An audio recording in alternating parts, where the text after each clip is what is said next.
Thank you साथ देने के लिए। मैं अपने बच्चों का साथ कभी नहीं छोड़ती बाबू। अपनी औलाद गलती करती है तो क्या उसका साथ छोड़ दिया जाता है? और मैंने तो अपनी औलाद से ज्यादा आप लोगों को समझा है, क्योंकि मेरी औलाद तो मेरे पेट से निकली है ना। लेकिन जो आप लोग मेरी माँ भगवती ने मेरी झोली में डाले हो, तो आप लोगों की वैल्यू ज्यादा है। अपनी औलाद, पेट से निकली औलाद गलती करती है तो क्या उसको छोड़ दिया जाता है? गलतियां इंसान से ही होती है, हमसे भी होती है। तो क्या हमें हमारे माता पिता छोड़ देते हैं या हमारे गुरु हमें छोड़ देते हैं?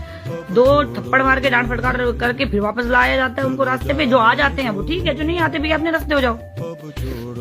तो मेरे जो बच्चे हैं बाबू, मैं उनका साथ कभी नहीं छोड़ती। गलती होगी डांट लूंगी, फटकार लूंगी, पर अपनी झोली में लोगों के सामने ड्रामे नहीं दिखाती हूँ।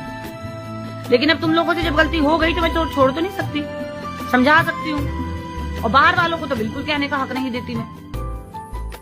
तो बाहर वालों के सामने तो मेरे बच्चों को, बाहर वालों को तो हक ही नहीं है मेरे बच्चों के बारे में बोलने का। मैं तो फाड़ के देती हूँ, मैं जो मर्जी करूँ। मेरे बच्चों ने कोई गलती की